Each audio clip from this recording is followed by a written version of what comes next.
All right, going guys, it's Wednesday. And before I actually begin with the news talking today, in my channel, I already uploaded two new videos today. The first one would be the five cryptos that I will be holding or will be looking into for 2022 and the reasons why. And the second video would be what the FOMC meeting would entail, what I think the Feds are actually doing, what the Feds are actually thinking, in my own opinion. If you're interested in those videos, you can find it in my channel. Anyway, let's cover some news today. So let's start with the Wall Street Journal. Honestly, I think that Microsoft earning. I actually opened this up earlier. So Microsoft earnings. This is actually quite crazy because Microsoft yesterday, when the earning came out at about 5:04, 5:05 a.m., when I opened it up and I saw that the Microsoft earning was a top line beat and a bottom line beat, and I see Microsoft going down 6% in the after hours. Okay, I was very, very confused. Oh, okay, the pre-market is open as we speak. But anyway, I was very, very confused by the market because I cannot see why Microsoft would suddenly have such a huge decline. But hold on, let me just open up Microsoft before anything. MSFT. Let's look at Microsoft. Okay, so it kind of rebound back because even at the near to the ending of the after hours, Microsoft suddenly had a rebound back upwards, and then ended at about like after hours of like I think about a percent increase. And then now we are up 2.5% in the pre-market, which is pretty good. I think finally people actually care about what the earnings are all about. So Microsoft said its earnings continued to grow last quarter as its cloud services business stayed strong. Okay, the results beat a prediction from analysts, which basically that was kind of what we were expecting anyway. Expecting 50.7 billion in revenue, 17.5 billion in net income. The cloud revenue increased 32% from the year earlier quarter to $22.1 billion. Cloud infrastructure service Azure grew by 46%, down slightly from the prior quarter of 48% growth. We read this as well. Microsoft shares initially fell in the after hours trading and then rebounded to a gain of more than 1% after the company issued its outlook for the current quarter. Okay, so over here, this is the most important part of it all. Outlook, the forecast and the outlook. That's kind of the trend that we have been seeing for the quarter four earnings. So this would kind of entails kind of like foreshadow for whatever earnings that we're going to get for this current earnings seasons. We will be looking at forecasts. We want to see how the company is going to be in the future. I actually talked about this in yesterday's news, I presume. But it's very, very evident now that Microsoft basically even went down, even though they beat on their own earnings. Okay, it was a top line beat, a bottom line beat, a revenue beat. Everything was a beat, but they still went down by 6%. And only when the outlook of the company, which is aka the forecast for quarter one, came out, and then people thought, okay, you know what, Microsoft might be all right. And because of that, then they kind of recovered backwards to a higher level afterwards. So yeah, basically right now, if you're talking about like your quarter four earnings, that's kind of the thing that you have to be prepared for. Okay, over the past 2 years, Microsoft has been one of the biggest beneficiaries of this shift of remote working that followed the spread of COVID-19. Okay, I think that this one is basically just how they are talking about how tech has actually been doing very well because of the whole COVID-19 pandemic, and people basically have to rely on tech more than just face-to-face interaction, and because of that, Microsoft has been one of the bigger winners in this pandemic play. I'm pretty sure they're going to be talking about the Activision issue here somewhere. Yeah, okay. Making big moves to boost its gaming business. Last week, it announced its $75 billion offer to acquire gaming company Activision Blizzard. If the deal goes through, it will be Microsoft's biggest acquisition by far. So right now, I think that it's still not completed yet. Right now, it's still in the works of still talking about it. If completed, it would ratchet up the size of Microsoft video game empire, making it the third largest gaming company, probably behind Sony and Tencent.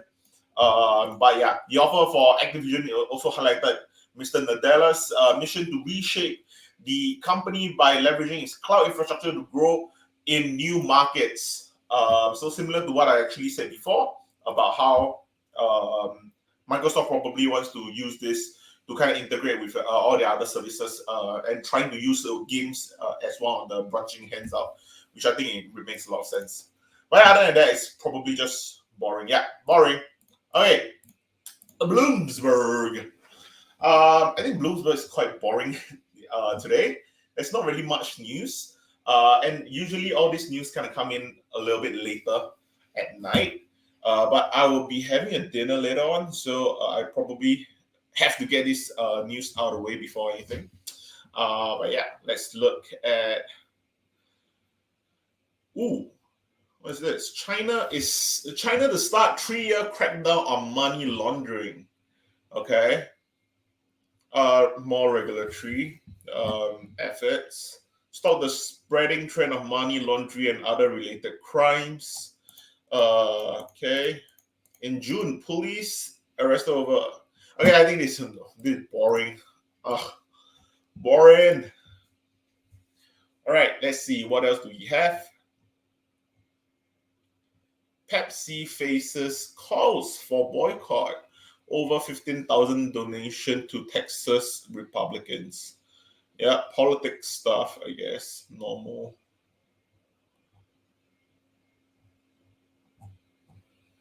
Ooh, that's cool. Women hit a record share of S&P 500 board seats in 2021. That's great. Quality. Women hit a record shares, blah, blah, blah. Some of the strongest growth coming in the energy and industrial sector, where women trail men in power and influence. Yeah, honestly speaking, I've been seeing a lot of new IPOs, especially in 2021. I've seen a lot of IPOs where women's are the CEO, and I'm very, very happy about that. It's just that 2021 wasn't exactly the best year to do IPOs. So at the same time, I'm a little bit sad that they probably lost out a lot of money due to the whole IPO in 2021. But I'm still very happy to see a lot of new female bosses out there. So pretty cool. Okay, let's look at Barron's. Barron's, if anything. Right. About this, crypto is failing its stress test. Let's look at crypto right now.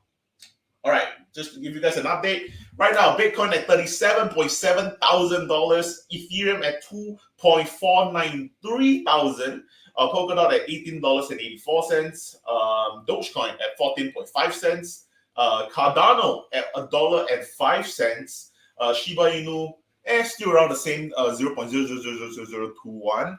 But okay, let's look at this. As gold stocks, so go crypto. So Bitcoin and other cryptocurrency appear increasingly linked to equity markets. I'm telling you guys, I've been saying this for so long. I feel that Bitcoin is not supposed to be an inflation hedge. Okay, back then we think that inflation was Bitcoin was supposed to be this digital gold, supposed to hedge against inflation. Not going to be the case anymore. And now, basically, Bitcoin is working kind of like a company, kind of like a, equity market. And because of that, when NASDAQ goes down, when S&P go down, it kind of brings a lot of fear. Let me just bring the thing up a little bit. And because of that, when NASDAQ goes down, the S&P goes down, people kind of have this fear about holding on to Bitcoin, because Bitcoin is very, very closely tied to your fintech companies, your mining companies, and also companies who basically just hold on to Bitcoin, such as your Tesla, such as your PayPal, such as your Square, Block, and such. And because of that, all these companies are all at the top of the S&P 500 and also in the NASDAQ itself. And because of that, when Bitcoin goes down, those companies have assets in Bitcoin, they go down. And because of that, that basically just creates this sort of domino effect where we don't know which came first. The egg came first or the chicken came first. We don't know, is Bitcoin the reason why they are falling, or because they are falling, hence Bitcoin is falling. We don't know which comes first. Okay. A potential war in Ukraine also have market on edge. Well, of course, the regulatory outlook for cryptocurrency isn't getting easier, with Russia being the latest country to indicate it will tighten rules on trading and mining Bitcoin. Like I said before, I don't think this is a huge issue. India did it, Turkey did it, China did it. I don't think it's that big of an issue. I don't think that unless US starts to go around doing it, then there'll be an issue, because I think a lot of the miners are actually going over to US. They're going to Georgia, they're going to Venezuela, they're going to Uzbekistan for them to do a lot of this mining. And though it may not ban either practice, according to the recent comments from Russia's finance ministry. All right, so the thing is that may not ban either practice. So what they're basically saying is that, all right, we are going to kind of stop you guys from trading Bitcoin. We're gonna kind of stop you guys from mining Bitcoin, but we're not gonna ban it. Okay, it's like people, like, you know how laws work, where they actually, all right, we're gonna give new laws, we're gonna write new laws, new laws, and then after that, do we want to go out of our way to actually make sure that people are abiding by these laws? That's too much work. That's too much work. Yeah, I think that's kind of what Russia is kind of doing over here. But yeah, we don't know what's going to happen. Nasdaq, a proxy for tech, is now down more than 13% this year. We're not even done with January and we're already down 13%. Big Bitcoin is down 21%, while Ether has fallen 35%. That's crazy. Overall, the crypto market has lost more than half its value since peaking last November at $2.9 trillion. Tougher macro conditions amount to a stress test for crypto as an independent asset class. Okay, stress test. Chances are for crypto stress test to happen, right now it's very hard for them to actually do a stress test on crypto itself, because chances are crypto is going to be failing the test continuously, because right now, the only stress test that we can actually do is via support and resistance lines. Whereas in banks, their stress test is a lot different, where they actually have proper reports where they actually see the liquidation of the banks itself. But yeah, I think for crypto, it's going to be a little bit different. And the article basically says that crypto is failing its stress test. And I'm pretty sure what it kind of like layman term means is that crypto is going past its support line and kind of like dropping below support levels. And that's kind of what their stress test means, I guess. But yeah, nothing too crazy, I guess. Stocks had another rough ride. Waiting for the Fed is wreaking havoc. There was a nugget of good news about stocks Tuesday. The major indices, the indexes, ended above their worst levels for the second straight trading session. Other than that, there wasn't much to cheer about. The stock market was down again, anxious and maybe even distracted by what will come Tuesday after the Federal Reserve wraps up its two-day monetary policy meeting. All right, so if you guys do not know, I don't know how to tell you guys even clearer than I have already been doing so for the past few weeks. The FOMC meeting is going to be happening. Well, it is happening right now. Okay, like right now, as we speak, it is happening. And Jerome Powell is going to come out at 3 a.m. later on, aka 773, in 10 more hours. As of this recording, in 10 more hours, Jerome Powell is going to come out to talk about what the Federal Reserve has been talking about in the past 2 days. And he's going to be answering questions to all the 12 or 15 odd reporters on Zoom. And that's basically the press conference, okay? So we will want to see a dovish Jerome Powell. We do not want to see a hawkish Jerome Powell. Basically, that's it. That's all we want. Right now, the market is just kind of like walking on eggshells. We do not know what's going to happen. If a hawkish Jerome Powell comes out, we get destroyed. If Jerome Powell rug pull the market, we get destroyed. If Jerome Powell even talks about raising rates, we get destroyed. If Jerome Powell talks about speeding up the taper, we get destroyed. There's a lot of condition for us to get destroyed. And of course, at the same time, we also have conditions for us to not get destroyed, where we actually see Jerome Powell saying, okay, you know what? Everything's going to be the same. We're going to taper at the same speed. So the taper is going to end on March. and we will then immediately raise rates after that.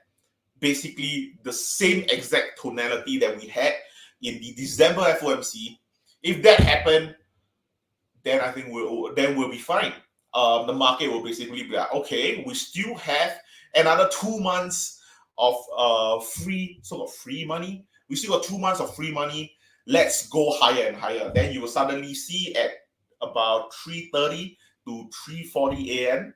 basically 3:30 to 3:40 a.m. you'll see Apple go all the way up to $165 or even $168, something ridiculous.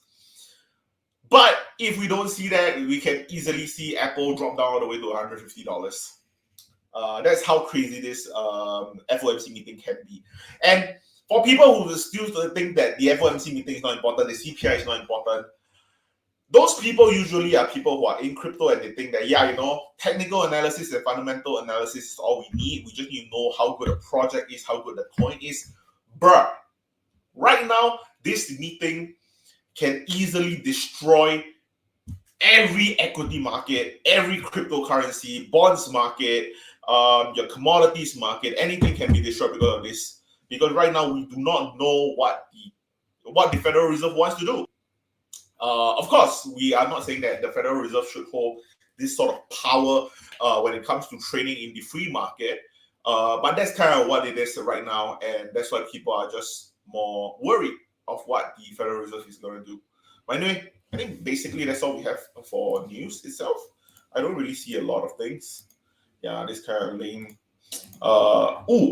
Basically, let's end on this one, which is CNBC talking about the Fed likely to signal a March interest rate hike, which is what I said in my video. I think that's going to be happening instead of all this fear mongering by all these analysts saying that, oh, we're going to have a 50 basis point increase, we're going to have 4 increase of like four rate hikes, we're going to have a 75 basis point increase, we're going to have just 2 increases but at like 100-point increment.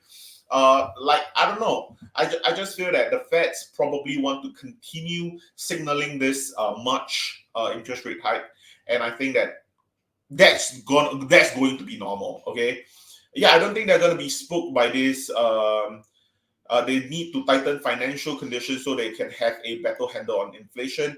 Of course, inflation is a big issue, and like I said in my video about the Federal Reserve as well, I don't think them increasing by 50 basis point or 75 basis point or increasing the number of rate hikes that quickly in quick succession in this year alone is going to help with inflation that much. If anything, it's going to help with inflation too much to the point we go towards a deflationary environment, and that's going to create a whole new set of problems. And I don't think Jerome Powell wants to create this entire scenario for himself. Because afterwards, then he's going to be dovish, and then he's going to be hawkish, and then that whole entire market is going to be so confused by what Jerome Powell wants to be done. But anyway, yeah, I think that's kind of it. Hold on, let's see. The Federal Reserve is expected to signal blah blah blah, reversing the easy policy it put in place to fight the pandemic. The Fed begins its 2-day meeting Tuesday, and on Wednesday afternoon, the central bank is expected to issue a new statement that shows it is resolved to fight inflation. So yeah, I'm definitely all in for the fighting of inflation. Just don't overfight it. Against the backdrop of the violent stock market correction, Fed officials are expected to say they are ready to push up the Fed's fund rate from 0 as much as March. We don't expect them to sound dovish. Head of U.S. short rate strategy at Bank of America, the bonds market seems to be reacting to the drop in equity plus the geopolitical tensions. So maybe the Fed sounds not as hawkish as they otherwise would have, but we don't think the Fed is going to come out to tell the market it's wrong for pricing in 4 rate hikes this year. Okay, so what this entire thing means over here is saying that the Feds probably will not come out as dovish, which is bad as it is, but they will not come out necessarily as hawkish either, but more so they are going to be downplaying the fact that people, downplaying the capitulation of how people are thinking that, oh, okay, we are only going to have 3 rate hikes. That means we're not going to deny the possibility of us having a 4th rate hike this year. It's possible. I think that it's very, very possible for this sort of tonality to be adapted in the press conference later today.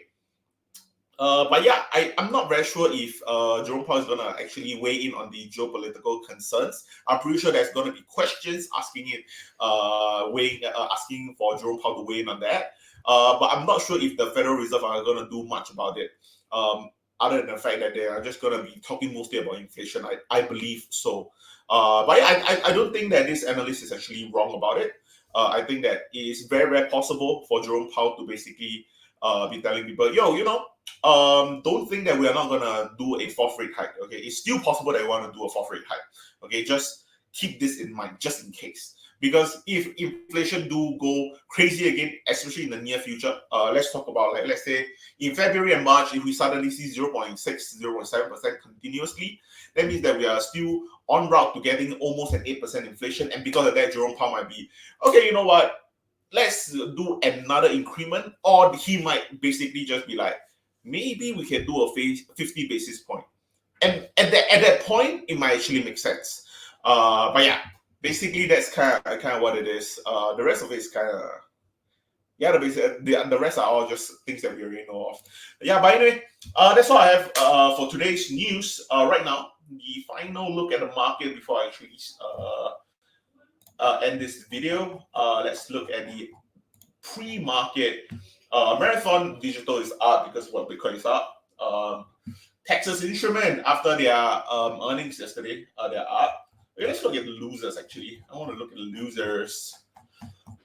Wow, there's not much losers, surprisingly. Other than the SARC, which is the swaps for UpK, is down, and Merck. Basically, everything else is up. Okay, that's pretty cool. Okay, I think that we're gonna be seeing a more vibrant market, a lot better movement in the market later on. But anyway, thank you guys for watching, and I will see you guys tomorrow.